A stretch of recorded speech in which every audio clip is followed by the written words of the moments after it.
Jenengan sudah gabung saja, sudah apa istilahnya, sudah ada respon Bu ya. Kan hampir 1 bulan betul kepanggih.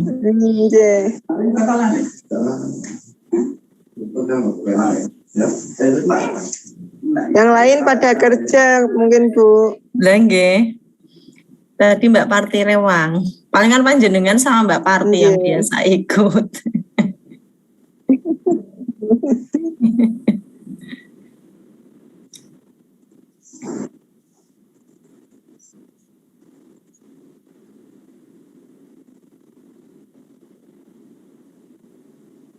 Nah, mulai aja Mbak Ria, pripun? Nanti sambil nunggu. Dimulai nggih Mbak Nini? Nggih. Nggih, Assalamualaikum warahmatullahi wabarakatuh. Ya, syukur alhamdulillah pada kesempatan siang hari ini kita masih diberi kesehatan untuk dapat bertemu dalam Zoom geografi untuk kelas 10. Kita sudah 1 bulan nggak ketemu ya Mbak Nini. Nah ini untuk Zoom kali ini kan kita sebenarnya materi yang secara daring itu kan sudah tersampaikan semua. Untuk unit 1 dan unit 2 tentang menjadi peneliti geografi. Mungkin saya akan jelaskan di unit 1, unit 2. Untuk unit 1 kita mulai dulu di unit yang pertama.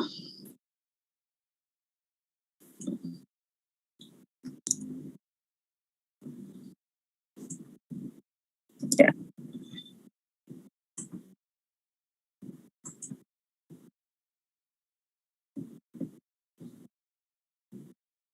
Sudah bisa dilihat Bu Nini? Sampun. Yeah. Ini menjadi peneliti geografi yang pertama untuk modul 2 unit 1 nggih. Kita mulai yang pertama, modal untuk menjadi peneliti. Peneliti itu apa?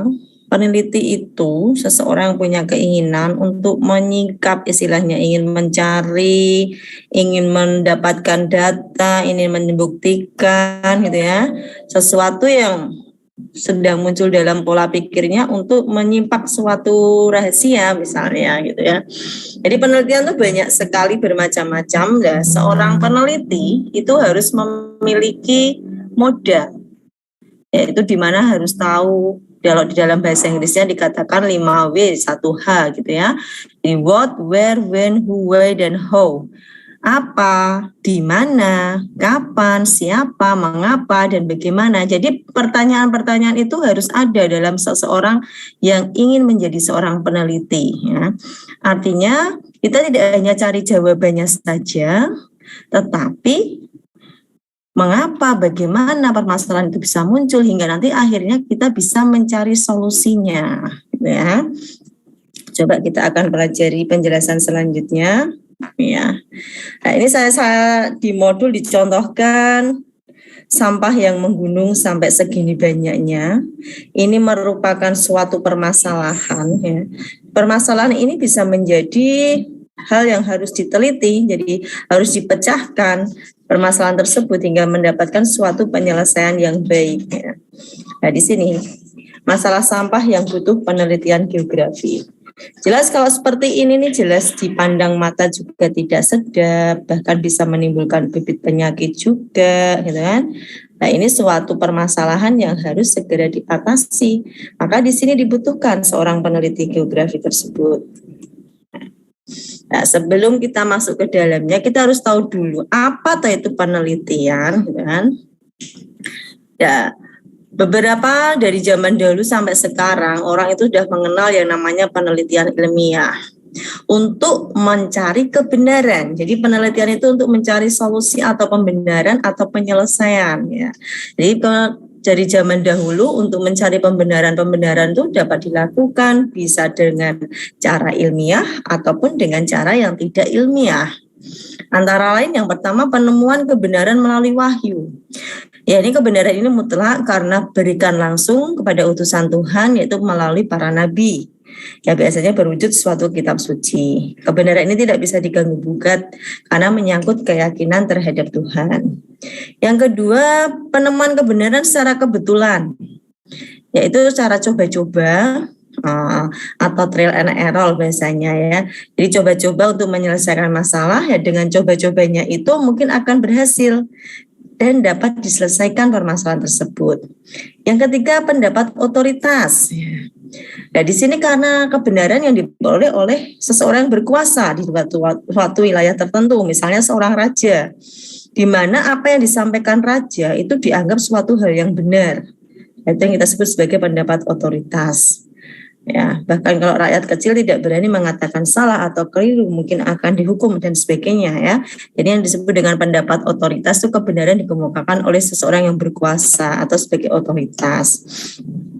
Yang selanjutnya menggunakan akal sehat, yaitu menemukan jawaban dengan cara berlogika, menggunakan pikirannya, atau pernah dialami sebagai pengalaman hidup. Nah, ini beberapa pengertian penelitian yang kita awali dari cara penemuan kebenaran, yaitu melalui wahyu, secara kebetulan, pendapat otoritas, dan menggunakan akal sehat. Itu tadi cara-cara untuk menemukan kebenaran gitu ya. Selanjutnya jenis-jenis dari penelitian itu sendiri. Nah, sebelum kita melakukan suatu penelitian, kita harus tahu dulu jenis penelitian apa sih yang akan kita lakukan gitu ya. Sehingga setiap peneliti kan memiliki cara-cara yang berbeda dalam melakukan penelitian tersebut. Di sini berdasarkan tujuan yang pertama.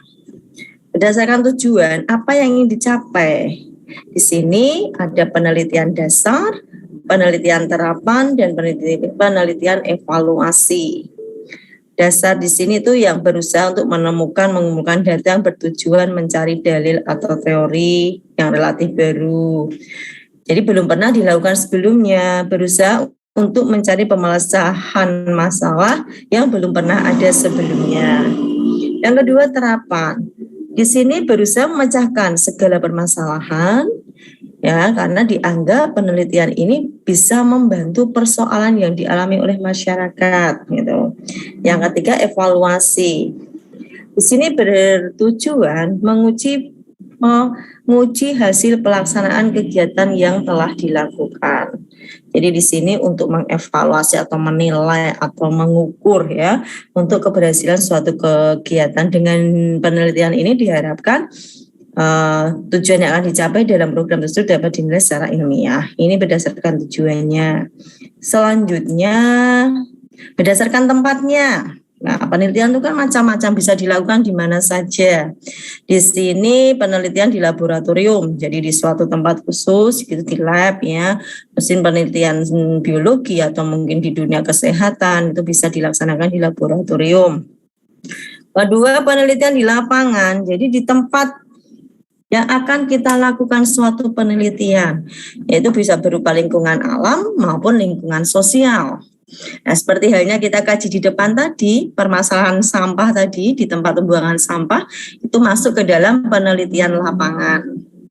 Dan yang ketiga, penelitian kepustakaan. Ini tempatnya berada di perpustakaan misalnya. Jadi penelitian yang sangat mendasar kepada sumber-sumber yang telah ada berupa buku, majalah, dan dokumen-dokumen ataupun buku yang lainnya. Ini biasanya kita lakukan bisa di perpustakaan atau di tempat yang lain dengan sumber-sumber yang telah ada.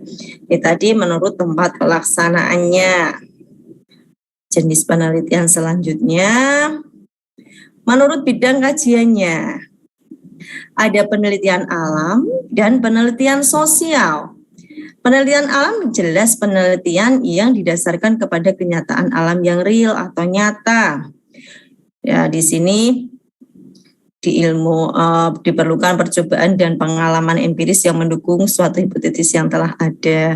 Misalnya penelitian biologi, penelitian kimia, fisika, mungkin astronomi, di bidang kesehatan mungkin. Itu yang kita sebut dengan penelitian alam. Kemudian yang kedua, penelitian sosial. Ya, penelitian yang dilakukan untuk menginterpretasikan gejala yang terdapat dalam masyarakat. Ya, metodenya tidak jauh sama dengan penelitian alam, tetapi lebih kompleks dan lebih rumit ya. misalnya tentang kenakalan remaja, kemiskinan, pemukiman kumuh, dan masalah-masalah sosial lainnya. Itu tadi menurut bidang kajiannya. Yang keempat, menurut cara pembahasannya, ya, ada penilaian secara deskripsi. Deskripsi itu kan artinya melukiskan, menggambarkan, gitu ya, dan melaporkan suatu keadaan apa adanya. Yang kedua, inferensial. Penilaian dilakukan tidak hanya objek yang diteliti saja, tapi juga memberikan kesimpulan secara umum. Biasanya berupa prediksi maupun generatif atau analisis deduktif. Kalau penelitian korelasi itu menggambarkan keterkaitan. Ada variabel terkait atau variabel yang lain. Kausalitas itu dengan meneliti dua variabel yang punya hubungan sebab akibat. Apakah kenakalan remaja berdampak kepada hasil belajar misalnya? Nah, itu bisa disebut sebagai punya hubungan sebab akibat. Apakah penumpukan sampah bisa menimbulkan masalah di kesehatan? Nah, salah satunya seperti itu. Yang kelima, komparatif. Komparatif itu artinya membandingkan. Jadi membandingkan suatu bentuk variabel tertentu dan kemudian disimbolkan. Apakah menggunakan misalnya apakah pembelajaran dengan online dan pembelajaran dengan tatap muka itu memiliki hasil belajar yang sama? Itu kan bisa kita bandingkan. Kita lihat nanti dari hasil belajar siswanya, apakah bagus yang menggunakan online, daring, atau menggunakan luring. Nah, itu yang namanya komparatif itu membandingkan. Itu menurut cara pembahasannya ada 5. Banyak sekali ya, menurut jenis datanya ada kuantitatif, menggunakan data dengan perhitungan matematis. Kalau kualitatif itu menganalisis masalah-masalah. Yang ketiga, penelitian yang menguraikan atau menggambarkan masalah. Di sini biasanya berdasarkan tanggapan, pendapat, perasaan, dan sebagainya. Selanjutnya berdasarkan pendekatannya. Ada 8 macam penelitian. Ada survei, yaitu dilakukan pada populasi yang besar yang diambil hanya dari sampel. Ex post facto, yaitu untuk meneliti peristiwa yang telah terjadi guna mengetahui sebab-sebabnya. Eksperimen, itu mencari pengaruh antara variabel dalam kondisi tertentu, ingin mengetahui sesuatu ya. Naturalistik, itu objek yang dialami untuk mengetahui makna yang terjadi pada objek tersebut. Polisai, yaitu penelitian dilakukan secara terhadap masalah sosial untuk direkomendasikan dan diambil kebijakan permasalahannya. Tindakan, yaitu penelitian sebagai tindakan dalam upaya memecahkan masalah. Selanjutnya penelitian evaluasi, itu untuk mengukur tingkat keberhasilan atau tindakan atau kegiatan. Dan yang terakhir penelitian sejarah, yaitu penelitian untuk mengamati peristiwa yang berlangsung di masa lalu. Ini berdasarkan pendekatan-pendekatannya untuk jenis-jenis penelitiannya. Kemudian prinsip yang harus dimiliki oleh seorang peneliti geografi tadi. Di awal tadi kan harus punya keinginan, punya kemauan, punya rasa ingin tahu, ya kan? Salah satunya tadi what, where, when tadi kan, 5W1H. Di samping itu harus punya prinsip juga. Yang pertama punya rasa ingin tahu. Jadi ingin punya rasa penasaran terus ya untuk meneliti mengapa kok ini seperti ini, kenapa ya, kenapa lah. Dia mencari-cari terus data untuk mendukung penelitiannya tersebut. Yang kedua punya minat. Kalau orang tidak punya minat jelas tidak mau melakukannya. Jadi punya minat meneliti, karep, ada keinginan, gitu kan? Maka dia akan termotivasi untuk mengembangkan penelitiannya hingga akhirnya memperoleh hasil yang diinginkan. Yang ketiga, untuk selalu belajar, senang selalu belajar dan senang dengan ilmu pengetahuan. Nah, jadi seorang peneliti itu juga harus selalu belajar. Dia harus memperbaharui kemampuannya, pengetahuannya. Nah, apa-apa yang dia ingin tahu kan harus dia pelajari terus-menerus hingga hasilnya bisa memutuskan atau mencari solusi dari penelitian tadi. Yang keempat, bersifat konsisten, tidak terpengaruh orang lain ya. Kemudian dia bertindak tegas dan mantap dari dalam pendapat yang dihasilkan, itu tidak meragukan dan bisa dibuktikan. Dan yang kelima, berpikir atau bersikap kritis, yaitu peneliti harus kritis terhadap masalah yang dia hadapi. Sikap kritis ini membantu berpikir untuk lebih jauh dan selalu ingin tahu. Jadi kelima prinsip ini harus dimiliki oleh seorang peneliti geografi, yaitu punya ingin tahu, punya minat, punya keinginan untuk selalu belajar, bersifat konsisten, dan bersifat kritis. Ya, ini prinsipnya yang harus dimiliki. Kemudian ada lagi di sini mengikuti prosedur keilmuan, menghargai budaya, tidak egois, dan yang selanjutnya bisa bermanfaat bagi orang lain. Ini ya, harus mengikuti prosedur, tidak boleh dia meninggalkan prosedur. Jadi langkah-langkah metodologi yang dia berikan, yang dia lakukan itu harus sesuai dengan metodologi penelitian secara ilmiah. Yang selanjutnya menghargai budaya. Ya, beberapa kaidah moral yang menjadi landasan dalam melaksanakan penelitian itu harus mematuhi undang-undang atau adat istiadat yang berlaku, tidak boleh menyimpang dari hal itu. Kemudian tidak bersifat egois, sikap yang selalu menganggap dirinya paling hebat, paling super gitu kan, tidak menghargai orang lain, tidak boleh seperti itu karena kita juga butuh masukan dari orang lain juga untuk mencapai kebenaran dari apa yang akan kita teliti tadi. Kemudian bermanfaat bagi orang lain, jelas. Ya, kita berlakukan penelitian itu kan tujuannya supaya bisa dimanfaatkan buat orang lain. Ya, tujuan utamanya kan itu karena ingin mencari penyelesaian di dalam masyarakat. Ya, tadi prinsip-prinsipnya, sekarang karakternya, ya. Prinsipnya sudah tahu tadi ya. Sekarang karakter itu sikap yang harus dimiliki oleh seorang peneliti, diantaranya adalah disiplin. Disiplin itu menghargai, menghormati, patuh gitu ya terhadap suatu aturan gitu ya, baik tertulis maupun tidak tertulis. Kerja keras ya, kerja keras tidak berhenti, tidak putus asa untuk melaksanakan sesuatu bisa dengan sungguh-sungguh.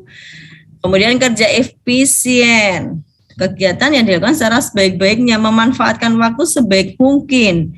Ya, memperoleh hasil yang maksimal dengan pengeluaran yang minimal itu salah satunya. Pantang menyerah ya. Penelitian itu kan membutuhkan waktu yang panjang misalnya. Kok dengan metode ini belum berhasil, harus mencari metode yang lain. Itu yang kita sebut dengan pantang menyerah. Harus cari terus ya. Harus pandai memahami dan mengambil data bagaimana caranya gitu. Kemudian percaya diri, bukan berarti sombong ya, melainkan sikap dia mampu untuk melakukan suatu penelitian. Aku ini bisa ya, ternyata termotivasi sendiri kan dengan penelitian yang akan dilakukan. Jadi percaya dengan dirinya sendiri. Selanjutnya inovatif, itu punya sifat untuk menemukan, mengembangkan hal-hal yang baru. Nah, ini tadi karakter yang harus dimiliki ya, salah satunya di situ. Nah, kemudian dalam penelitian secara umum itu ada yang pertama langkahnya, kita tentukan topiknya dulu. Topiknya apa atau tentang apa kita ya. Jadi misalnya di sini permasalahan pemukiman kumuh, misalnya judulnya bisa kita ambil pengaruh urbanisasi terhadap munculnya pemukiman kumuh, bisa jadi seperti itu. Pengaruh pengangguran terhadap munculnya pemukiman kumuh. Jadi kita bisa tentukan topiknya dulu, baru kita muncul ke judulnya. Nah, ini metodologi yang pertama tadi yaitu penentuan topik atau menentukan topik. Yang kedua, mencari latar belakangnya. Masalah itu bisa muncul karena apa ya? Nah, kita cari di latar belakangnya. Baru kita rumuskan masalahnya. Ini lebih mengerucut lagi. Baru ke tujuan dan manfaat. Tujuannya apa ya setelah saya melakukan penelitian ini? Oh, saya jadi tahu mengapa toh lingkungan kumuh itu muncul. Nah, tujuannya apa? Supaya tidak terjadi atau tidak muncul lingkungan kumuh, maka dengan hal-hal yang ini misalnya.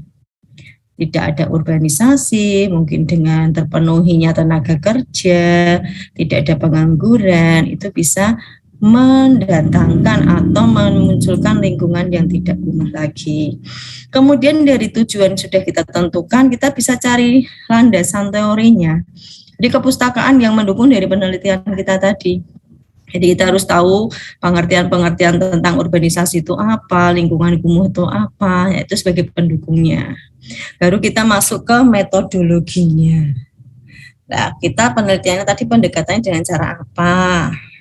objeknya seperti apa, lokasinya di mana, datanya dari mana gitu kan. Mungkin bisa dari wawancara secara langsung, menyebarkan angket gitu kan. Dengan narasumber yang ada, datanya bisa berupa kualitatif atau kuantitatif. Nah, terus kita masuk ke instrumennya tuh alat untuk mencari data, ngukur, gitu kan? Misalnya instrumen untuk mengukur kecepatan angin, ya.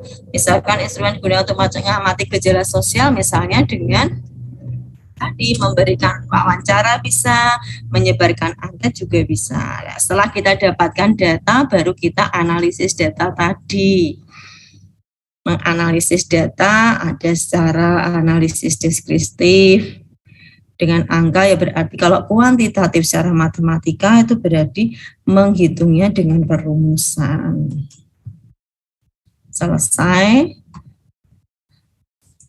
Untuk unit 1 itu tadi Mbak Nini, mungkin bisa dipahami sedikit-sedikit ya. Jadi ini awalan jadi peneliti gitu ya. Jadi awalan dari peneliti geografi itu kita harus punya karakter, harus punya prinsip tadi yang sudah disampaikan di depan. Mungkin juga udah bisa baca modul, tugas-tugas juga sudah jangan kerjakan toh. Kalau punya Mbak Nini sudah dikerjakan semua, ya alhamdulillah sudah mendekati betul. Kan. Jadi ada kendala nggak Mbak Nini untuk unit 1 ini? Ya, kalau saya ini Bu browsing kalau nggak tahu. Oke, ya itu salah satu bentuk belajar ya. Saya akui jempol jenengan tugas selalu lengkap, pasti nomor 1 dari yang lainnya. Semoga bisa memotivasi yang lain juga untuk bisa tetap belajar. Jadi untuk unit 1 ini bisa dipahami ya Mbak? Jadi penelitian itu apa toh? Jadi kita harus punya prinsip-prinsip dan juga karakter-karakter yang harus dimiliki oleh seorang peneliti. Di unit 1 berkisar atau menceritakan atau belajar tentang hal itu. Kalau bisa dipahami, ada yang mau bertanya? Ada pertanyaan dulu? Cukup Bu. Cukup, saya lanjut ke unit 2 ya. Kan kita hanya ketemunya ini sebulan jelas sekali acara bareng-bareng terus. Kedap saya share screen dulu.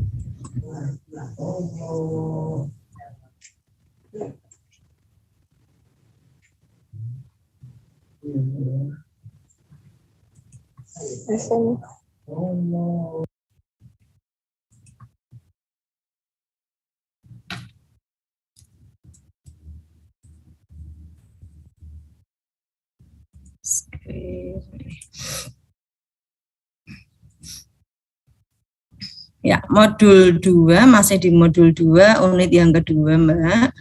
Kita akan belajar tentang temuan sang peneliti. Ini udah mulai menemukan penelitiannya ya.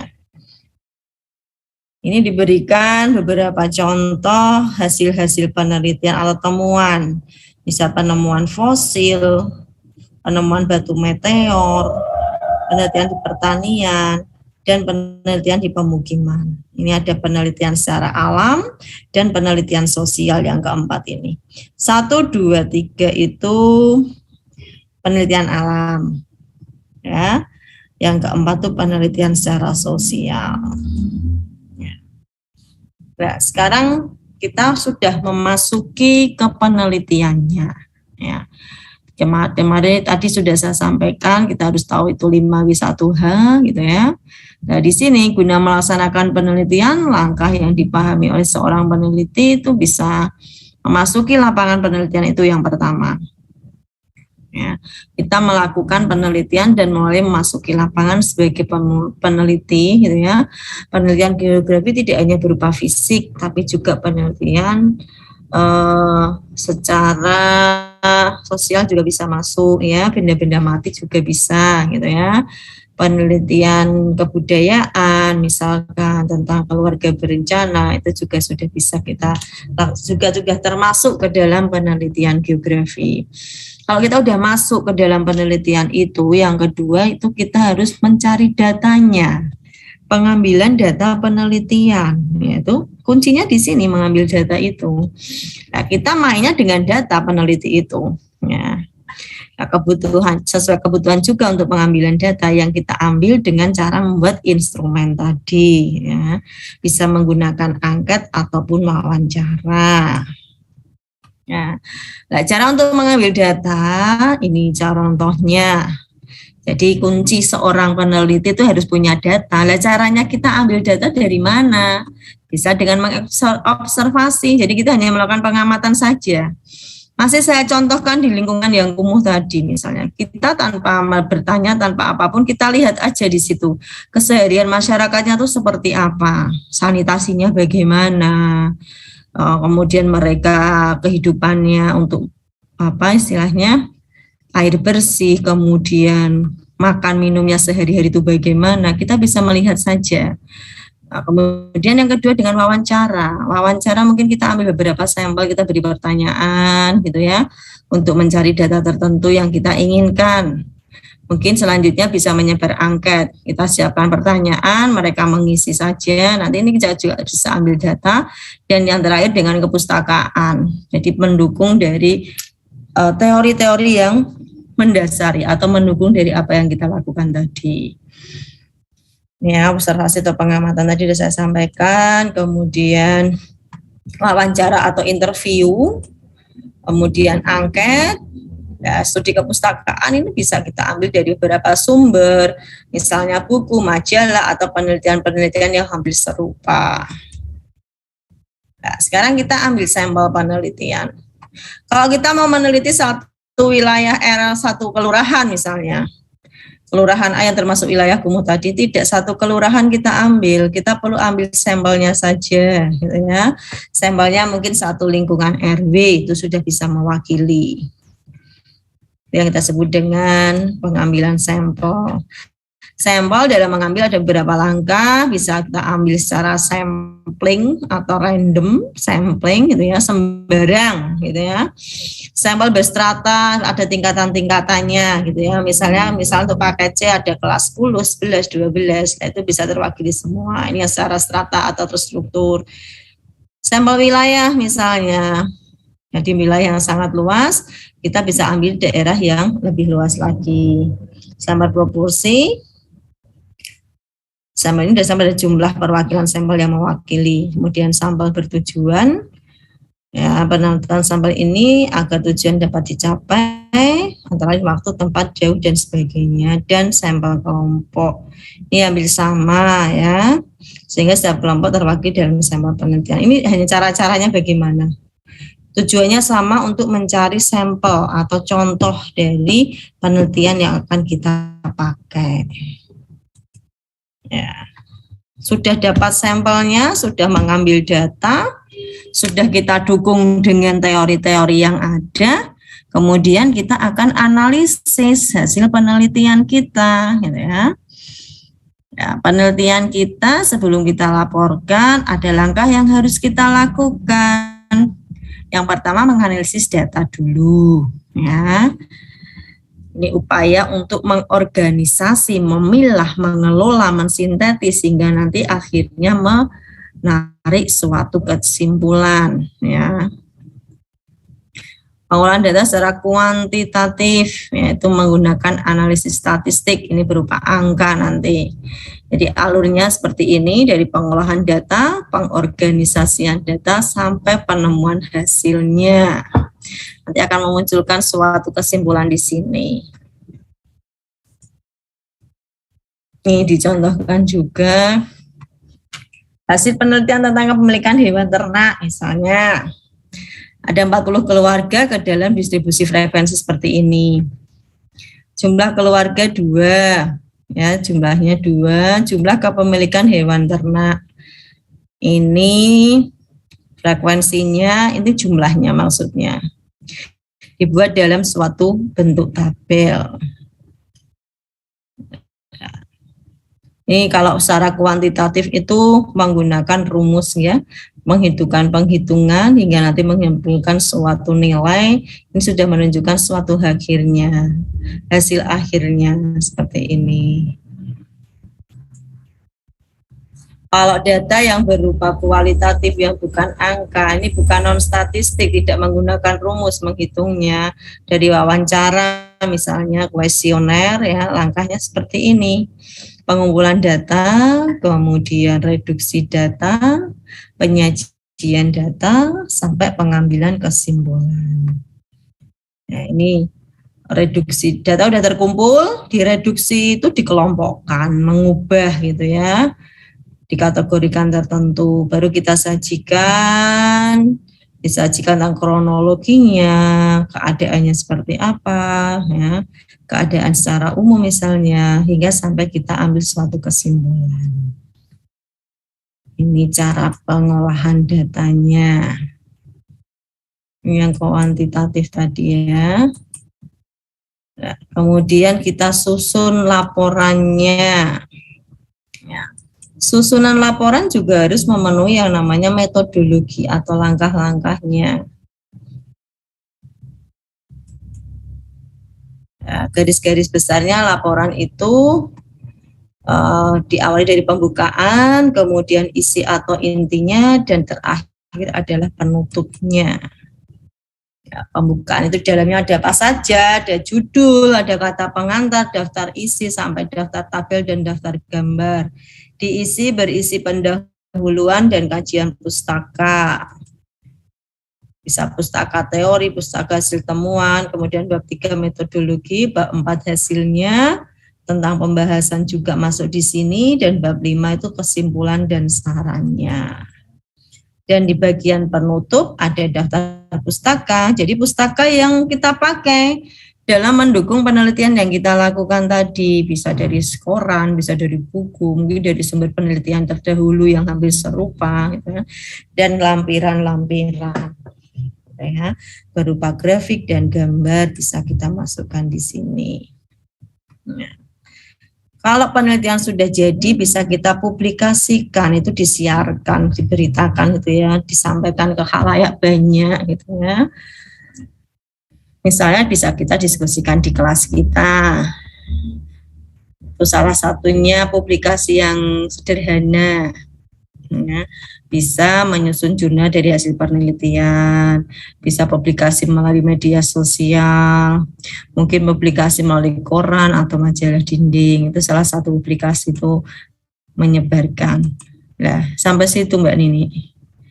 Jadi tadi yang pertama prinsip dan karakter seorang peneliti, unit 2 itu berisi tentang cara-caranya kita melaksanakan penelitian tersebut ya, dari kita menentukan metodenya tadi ya, kemudian kita mencari data dengan kita buat instrumennya, kemudian kita olah datanya hingga akhirnya kita bisa menyusun suatu laporan penelitian, di mana laporan itu nanti bisa kita publikasikan, bisa kita sebarluaskan, gitu ya, bisa di media sosial, mungkin didiskusi di kelas kita, seperti itu. Di mana untuk metodologinya sudah saya sampaikan tadi, langkah-langkahnya seperti apa, gitu ya. Jadi intinya penelitian itu dilaksanakan untuk mencari solusi atau mencari penyelesaian masalah, ya. Penyelesaian masalah di mana penyelesaian itu nanti bisa dimanfaatkan untuk orang banyak. Mungkin sampai di sini Mbak Nini bisa dipahami. Mbak Nini bisa dipahami? Bisa? Halo? Masih di mute itu? Iya, insya Allah. Ya, jadi yang di unit 2 ini kita sudah lebih masuk ke dalam penelitiannya, nggih. Kemarin juga tugasnya saya lihat sudah baik, gitu ya. Saya salah suruh membuat suatu contoh permasalahan. Tentu kemarin saya suruh bikin suatu topik atau judul, tapi memang kita belum mendetail masuk ke dalam penelitiannya, nggih. Karena juga kondisinya masih daring seperti ini. Jadi setidaknya panjenengan bisa punya gambaran untuk menjadi seorang peneliti ya, yang diawali dengan menentukan masalah itu dulu sampai menentukan topiknya. Ngoten Mbak Nini? Bisa dipahami nggih? Oke, kalau tidak ada yang mau ditanyakan mboten? Mboten, Bu. Oh nggih, matur suwun. Ya, saya cukupkan sekian. Nanti kalau masih ada kesulitan bisa chatting nggih. Bisa hubungi lewat WA saja nggih. Ya, semoga Ibu segera membaik nggih. Amin. Nggih, matur suwun gabungipun. Sekian, wassalamualaikum warahmatullahi wabarakatuh.